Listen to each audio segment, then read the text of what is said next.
उड़ जाला नींदिया आवेला न चैना हो, उड़ जाला नींदिया कोड़े में हराड़ू जब सुबह शाम पहना हो। आ शादी के लड्डू खाके जे भी पछतावेला अगुआ के बड़ी गरियावेला। अगुआ के बड़ी गरियावेला। जगह हम गरियावे नहीं सुबेरे साझ अपना मेहरारू के मामा के काहे के उहे कबाड़ी साला हमनी के बियाह में अगुआ बन रहे। अब फिर हई करत करत हमारा बियाह के वैसन फिर वही कहला कि आज हम फेरा में पड़ले बनी अपना ससुरार से का फेरा। साला एगो अपना घर के टेंशन संभालत नहीं के कि ससुरारी वाला हुआ अपन घर के सारा टेंशन हमरा मुड़ी पर लाद देले बड़ा। हमरा साली के हमरा मुड़ी पर साला दारू पिया के लाद देला सो। आ दारू पियला के झोंक में हम सकार लेनी कि हम अपना साली के बियाह करें। हमरा का पता रहे कि बियाह करे के चक्कर में हमार साला श्राद्ध करे के न हुआ था। देखिए भैया, हमनी के यूपी बिहार के समाज में प्रत्येक आदमी के जीवन के एक एगो लक्ष्य बा, बियाह। बुझ जाए कि अगर और बियाह शादी नहीं खे भल तो समाज में रहे के रहुआ योग्य नहीं खे। अब देखी कितना इम्पोर्टेंट बा जिंदगी में आदमी के शादी। अगर कोनो लड़का के पढ़ावल जाता तो नौकरी खातिर ना, नौकरी खातिर ना, इधर पढ़ावल जाला कि जब अगुआ आई तब पूछी तब बतावल जाई कि हाँ जी लड़का इंटर पास है, ग्रेजुएशन है, डिप्लोमा है, पॉलिटेक्निक जौन भी होके दहेज लेवे में आसानी हो। नौकरी लागल तो भाई काहे खातिर, और नौकरी लागल तो नौकरी खातिर नौकरी नहीं लागत, बियाह खातिर नौकरी लागल बा। नौकरी लाग गल बा, बाजा बाजा तो काहे बाजा था भाई कि फलवा के बियाह हुई तो ज्यादा दहेज मिली। बुझाए ऐसे बुझे कि हर चीज से जुड़ल बा बियाह। अगर राउर नौकरी नहीं खे तो टेंशन में बानी काहे कि नहीं खे तो भाई बढ़िया घर में बियाह ना हो गल तो खुश बानी काहे कि अब बियाह हुई तो तगड़ा दहेज मिली, बढ़िया मनपसंद लड़की मिली। तो घर घर के लीला ये बा। अगर इंसान घरों बनावत तो ये सोच के बनावत कि बढ़िया घर बनाए तो लोग देखी तो फिर दहेज बढ़िया मिली, टाइट मिली, बियाह माने शादी तुरंत हुई। तो हर चीजे में बियाह घुसल बे। कब कब तो हमरा ना बुझाला कि लड़का के बियाह होता कि नौकरी के बियाह होता, लड़का के बियाह होता कि घर के बियाह होता। का करे ये समाज बा। पहले के एगो जमाना रहे कि बियाह शादी होत रहे यहीं बिना देखले सुनले बियाह हो जाते रहे, कोई तय कर देते रहे। अब कोई माने कहीं बा और पता चले कि भाई तहार बियाह तो तय हो गए। अब मान ली कि कोई के अहिंगा बियाह तय हो गल, बेचारा खेत में काम करता, तले ओकरा घर से कोई खबर लेके आयल कि रे तोर तो बियाह तोर बाबू तय कर दिले। अब वो खुश बुझ जाए कि जौन फसल 6 महीना में काटे के बाद जोश जोश में वही दिन 6 घंटा में काट के एकदम घरे दौड़ गए। आ जब बियाह भइल है पहिल के रात से घूंघट उठावता तैने तो 6 महीना के फसल 6 घंटा में काट के फसल खराब कर दिले बा। आ जैसे घूंघट उठा के मुंह देखता कि मुंह देखते एकरा पता चल गल कि भाई शादी का चक्कर में तो फसल खराब भइबे कल, अब शादी के बाद नस्ल भी खराब होखे वाला बा। क्या करे, लेकिन आजकल के जमाना उल्टा हो गया भैया। देखे खातिर घड़ी बुझी कि 3-4 गो टीम गठित होता तब जाके बियाह फाइनल होता। अब खाली लड़का के बाबू जाके लड़की फाइनल नहीं कर सको। झूठो के वो अपना आप के शेर बनी है कि हाँ जी हम मालिक बनी घर के, लेकिन ना, लड़की के देख के उनका औकात नहीं कह दे कि लड़की पसंद भी है। पहले लड़का के माई देखी, ओकर भौजाई देखी, ओकर बहन देखी मंदिर में बुला के, तब जाके लड़की फाइनल हुई। ना तो कोनो उपाय नहीं। आ सब लोग अगर फाइनल कर ले ऊपर से जीजा जी जब तक भाई ना मुहर मरी हैं तब तक का कहल जाए। ये सब चलता भैया, का करम शादी बियाह बड़ी भारी चीज बा। हम दारू पियला का झोंक में अपना साली के बियाह सकार लेनी, अपना ससुर के जबान दे देने कि ये जी दारू पी ले रही हम झोंक में, तो घड़ी दारू चालू रहे भैया, गलत मत सोचो ना तो छापा पड़ दिया। तो दारू पियला के झोंक में हम सकार रहनी कि चली हम अपना साली के बियाह हम कराए। ओकरा बाद जो हमरा घरे अपना बेटी के भेजला है सके आज ले झांके नहीं खा पा रहा। अब पूछ जाए कि कहीं ओकर बियाह सेट होत नहीं खे, पैसा हमारे लगे बाद ना। अब का कहिया जुगाड़ लगाओ तो नहीं कैसा हो डॉक्टर हई धर अपन हई। अब हम ना रह में जा, अब हम जात नहीं करे यहीं बात कर जला गुरु से तो यहीं बात करबे। गुरु कैसन गुरु यहाँ हमारे बाप मतारी भेजला कि लड़का जाई तो डॉक्टरी के पढ़ाई पढ़ी कंपाउंडर से कहियो डॉक्टर बन जाई आ तू यहाँ कहियो घास करवाओ तरह कहियो मसूरिया कटवाओ तरह और कहियो जाड़ा में गेहूं पटाने भेज देता रह। असल हम कंपाउंडर होके घर के तारा कबो कबो बर्तन धोता नहीं आ साली के एग्जाम दिवे ले जाता नहीं आ साली के एग्जाम दिवा ले जाता नहीं तो इना की साली से कुछ दिवा दी का दिवा दी रे 10-20 गो रुपया चाय पानी के माने भूख ना लगे जाके परीक्षा सेंटर पर बैठला पर हैं बतावा भर घमे ले जानी ना कुछ लेना ना देना भर देह पसेना हमरा का फायदा बा लेके जा तनी अपन कुछ नया कारोबार करे। अब ईमानदारी के काम कइला से पेट भरे वाला नहीं खे। अच्छा जइबा त का करबा भाला बताओ तो तनी। अब जाता नहीं तो हम होम डिलीवरी के काम करे। देख होम डिलीवरी कइला से पेट भर जाई हैं क रुपया मिली होम डिलीवरी में एगो डिलीवरी होम डिलीवरी करब तो 10 से 12 रुपये से ज्यादा कौन दी बताओ। होम डिलीवरी कइला से तोर घर चली ना तो अभी मार कौन हमार घर हाईवे पर दौड़ता अभी तो साला डनेरी पछी चिड़िया काट के हमार घर चलता। खिसियो मत ठंडा दिमाग से सोच ते अगर एगो होम डिलीवरी करबी तो 10 से 12 रुपया मिली दिन में 5 गो करबे 40-50 रुपया के धंधा हुई क्या फायदा हुई 10 से 12 रुपया अगर हम एगो होम डिलीवरी कर देम तो 1000 रुपये में कहीं दाग लगे वाला नहीं थी। ये कौन सी का होम डिलीवरी करबे देते हैं तो आप समझ ला कि कौन डिलीवरी कर रहे हैं बिहार में कौन सी की डिलीवरी होता है कि जाना से 1000 रुपया हो जाता के का एकर मतलब तो दिन भर में 4-5 गो डिलीवरी कर देबे तो 4-5 हजार रुपया कमा लेबे तब एकर मतलब साला ते गलत धंधा से चुन ले जिंदगी में तो सही धंधा कह के हमार पेट भरता हैं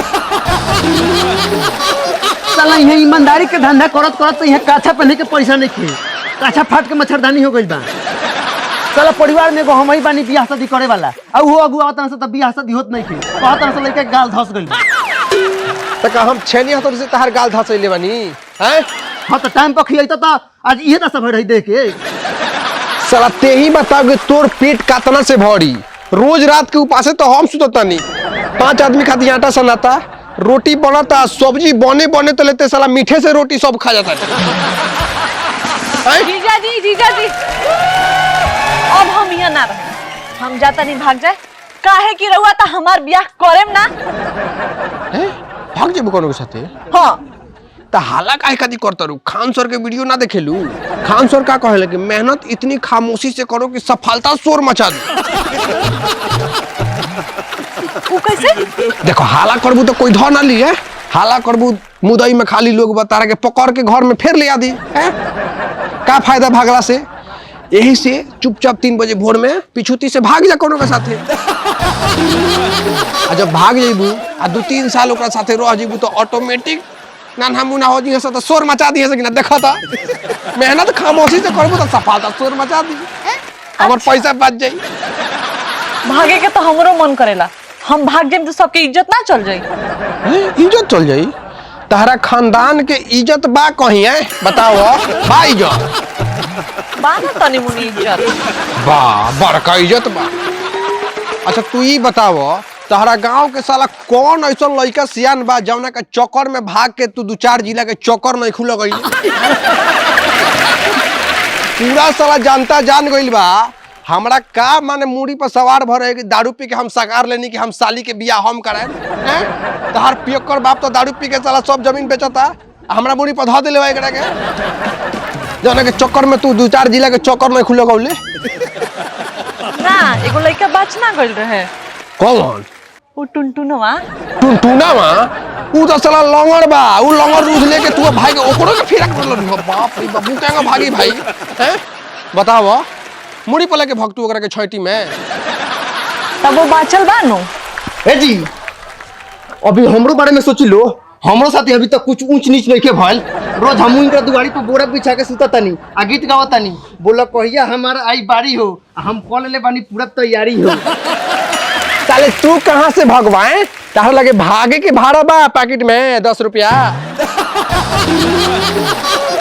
हां तो भाड़ा कहां से रही 3 साल से यहाँ खोटा तनी आज 1 रुपया सैलरी ना देला भाड़ा पूछे तेरे कहां से चुप चला खाली पैसा कइले रहेला जीजा जी हमरो सपना बा कि ब्याह शादी होई और बारी फुलवारी गुलजार होई अच्छा गुलजार होई तब केंगा 6-6 गो से प्यार होई हैं आदत तो बिगाड़ लेले बारू तार कौनो लक्षण बा कि बियाह शादी होखे लोग बियाह खातिर सोमारी करेला आ तू सोमारी के दिने भूखा रहेली आधा बेरा के बाद जाके होटल में छोला घींच देली कहाँ से होई बियाह।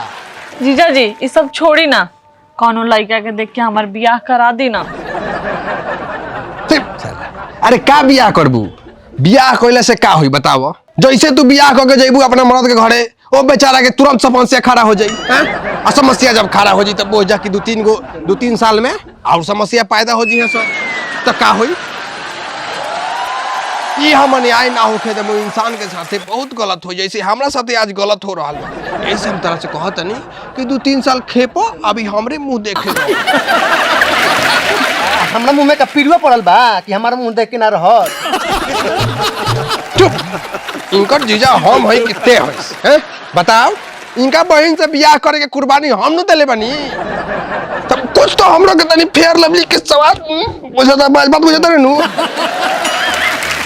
हाँ तो जीजा ही तक हो गए रौड़ बियाह शादी हो गइल बा, रौड़ घर में पत्नी बिया, पारिवारिक आदमी बनी रौड़ा, मार के बेलना से मुंह चिवड़ा कर दी। तेरे अंदर ही ऐसा एक्सपीरियंस बा, मेहरारू से मार खाइल एगो कला होला। हम उस सारा कला के अवतारित होके अब तक बैठल बनी। बुझ जो बाबू, लात खात रहे लेकिन इनका से बतियात रहे। साला अब हम यहाँ से जाता नहीं, अब हमारे यहाँ दाल गले वाला नहीं है, ना यहाँ हमारे तनख्वाह मिलता और ना बियाह मिलता। दो चला दो हॉस्पिटल में जाके देख कोनो मरीज आयल कि ना। ए अब तो कंपाउंडर वो चल गए, अब हमरा कुछ कुछ होता। एक्सक्यूज मी, चुप हो जा।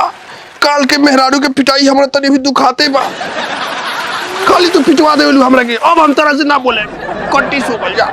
बस जीजा जी रहुआ तो खाली मजाक करीला, इना के हमार शादी बियाह करवाई।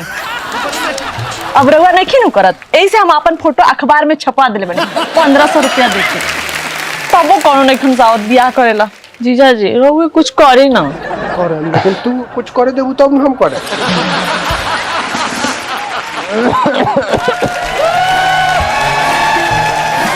काजी यही जब बियाह शादी के बातचीत होता का कंपाउंडर लागो तो पेशेंट आ गल कोनो एकदम डायवेज पेशेंट आइल बा। देख देख देख इनका के सही से डॉक्टर साहब पुर्जी काटी की इनकर बांस। हालत तो देख के बुझाता इनकर बांसे काटे के पड़ी, लेकिन फिलहाल पुर्जी काट के अपन बिल बनाओ, 10 दिन के इलाज कर ली तो ऑटोमेटिक इनकर बांस कटाए लायक नौबत हो। अपना इलाज पर हमने 100% भरोसा है। ये का बात करता लो, अभी तो हम नवयुवक अविवाहित जवान बनी। जवान बनी कि लाल किला से भी पुरान बनी। आ देखी बियाह सही तो जहाँ भाभी तो वहाँ तो होइबे करी, लेकिन हम अखबार में फोटो देख ले बनी लड़की के, और लड़की हमरा खूब सुंदर पसंद बिया, खूब सुंदर पसंद बिया। देखा था काजल है लड़का पसंद बा। ये लड़का के तो बाबा लागता। सबसे बड़ी बात हमरा दहेज ना चाहिए, हम दहेज का सख्त खिलाफ बने। बस लड़की के हमरा के 2 कपड़ा में विदा कर देंगे। ये हालत में अगर लड़की का तू 4 गो कपड़ा से कम में देख लो तो तुरंत हरते रहवी हो जाएगी। कपड़ा में देखिए मर्द तू ये बताओ हर 300-400 साल कम से कम उम्र भइल हुई है लगा के बैठे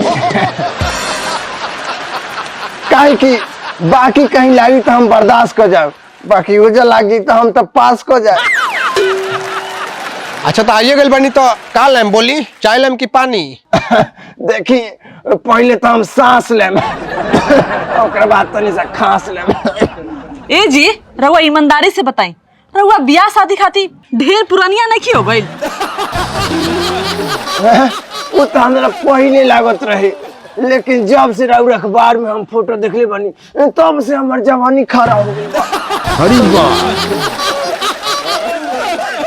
अपना पैर पर तो ठीक से खड़ा भइले लेके जा, इनकर का जवानी फेर से खड़ा होता है।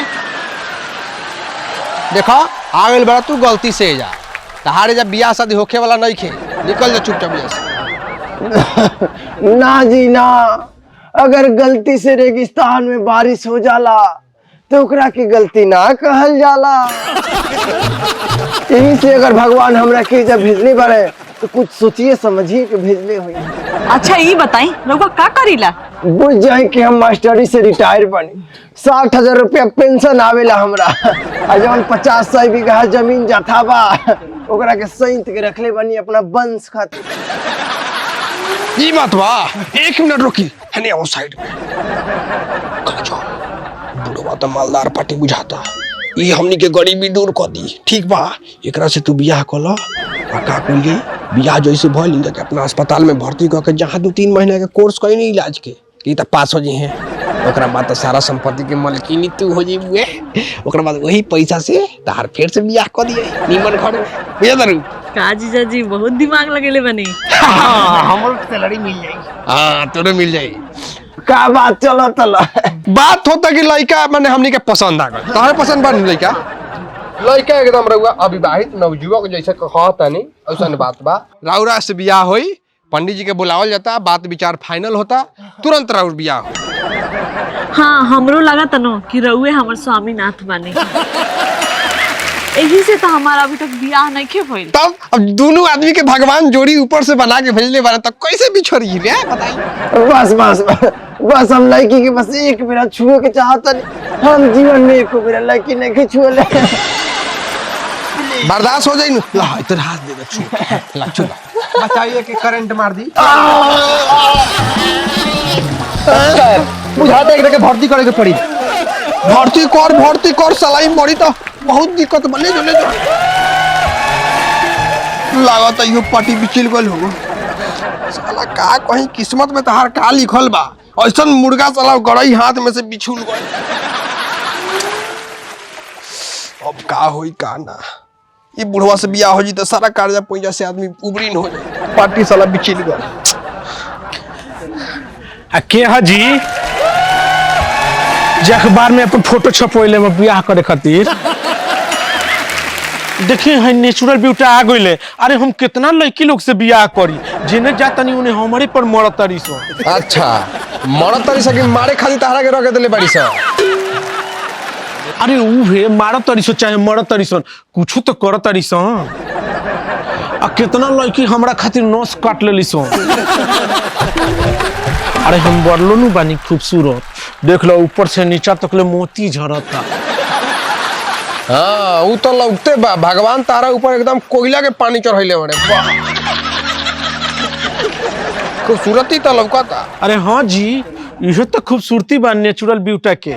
हाँ ब्यूटा हवा के चिमटा हवा सब लौकता। छोड़ी जीजा जी लागत है इनकरा जोरे कोनो हादसा हो गइल बा, यही से इनकर मुंह झोकर के एकदम करिया हो गइल बा।